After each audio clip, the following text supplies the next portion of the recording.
Welcome to another episode of WTF Cinema. The Thing manages to turn the tide of public opinion on him and his companions by preventing a fire truck from going over the edge of the bridge. A fire truck that wouldn't have been sent out if it hadn't been for his massive pileup he caused in the first place. So, I would argue this isn't so much a heroic act as it is cleaning up your mess. This is like washing your plates after you've eaten dinner. This is what you're supposed to do. This is not laudable. This is not heroic. This is trying to fix your mistake. Gotta be honest, I just kind of preferred The Thing as a family man.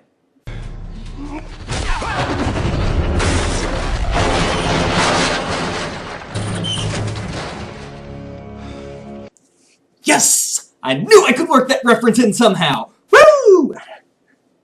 Anyway, despite the fact that he's proven himself to be a hero now, his girlfriend shows up and drops off her engagement ring on the ground and walks away without talking to him.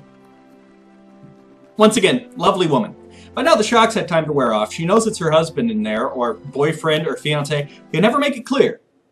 Now, she's got to be a fiancé or a wife, because she's got the ring. But they never actually establish which she is. Either way, she doesn't even have the decency to tell him that she can't cope with this or she can't handle it. She just puts her ring on the ground in front of him and she walks away and we never hear from her again. This just shows that The Thing has horrible taste in women, doesn't it? I mean, this woman is a first-class bitch. Can we agree on that? And no, I'm not bleeping it. She's a bitch. And I'm going to say it one more time. She's a stone-cold bitch. This is inexcusable. Her fiancé, husband, boyfriend thing has gone through a horrific accident. And instead of even being there for a fraction of a second, instead of being by his side even though she can't handle it, instead of trying, she puts her ring on the ground, walks away, doesn't say a word. This is the worst woman I've ever seen. This is inexcusably bitchy. This is just atrocious. Fortunately, it's not her fault. It's the writers. I'm not bad. I'm just drawn that way. Alright, now, in order to speed this up a bit, we kind of lag here in the middle. The Invisible Woman was Doom's girlfriend, although in the past she was Mr. Fantastic's girlfriend, but she left him because he was emotionally distant and win her back by continuing to be emotionally distant. Doom is losing his company because of all the money he lost on this space research with the super awesome space clouds that turned people into superheroes. We just created superheroes, but man did we lose all our money on that. The idea was to set up some plants and see how they would react with the super awesome space cloud. And in the process of Mr. Fantastic trying to figure out how their powers work, which is also what we do during this lag time, he talks about experimenting on the plants. So the research did exactly what it was supposed to do, and it lost tons of money. Because of this logical inconsistency, Doom starts going evil, and I don't think anybody saw that coming. Because usually, a name like Doom, you go to for friendship and trustworthiness. So, Mr. Fantastic decides, in order to help out The Thing, and really the rest of them, because this is a horrible genetic mutation, he's going to create a machine that will create artificial super awesome space clouds, then he will manipulate those clouds in order to remove their powers permanently. How is he going to manipulate the clouds, you ask? I've reversed the polarity of the neutron flow. It's as good an explanation as any. Okay, so Mr. Fantastic can create super awesome space clouds in his lab. What was the purpose of the expedition in the first place? Why did they have to go up into space if they could create them in the first place? Maybe he needed the readings. The super awesome space cloud was going by this massive Von Doom space station. It couldn't have just taken the readings and beamed back the results. They had to be there for it.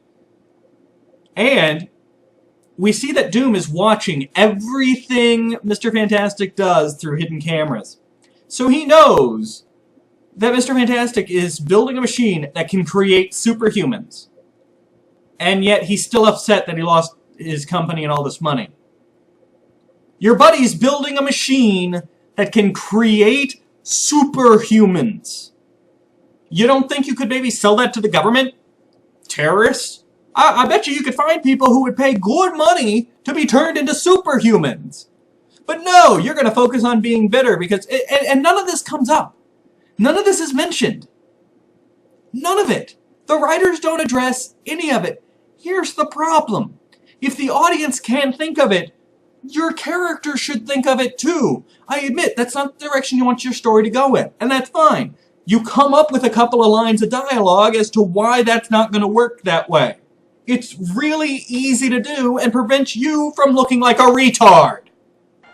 So, the Fantastic Four have developed a huge cult following because they kind of did that one semi-heroic thing where they rescued some people from dying in the accident that the Thing caused. I mean, that's it. They've never done anything since, but they've got a huge cult following.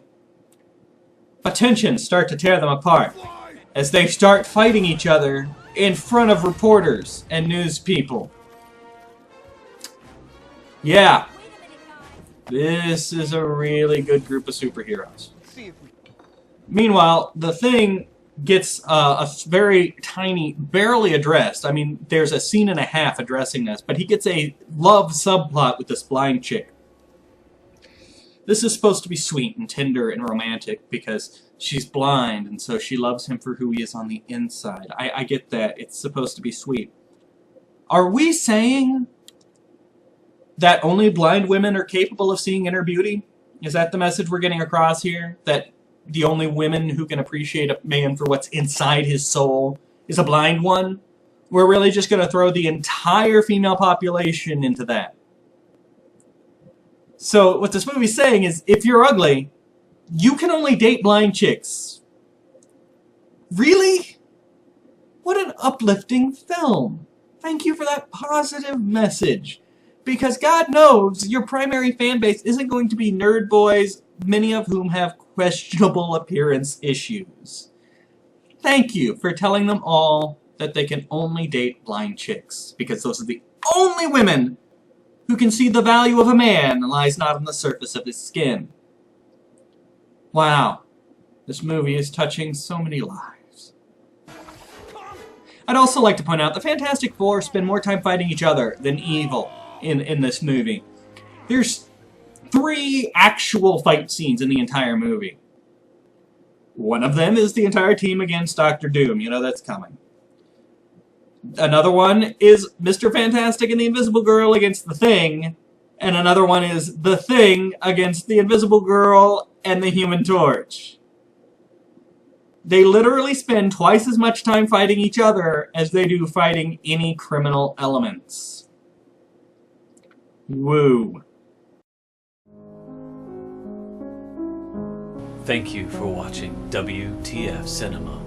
Until next time, what the f***, man?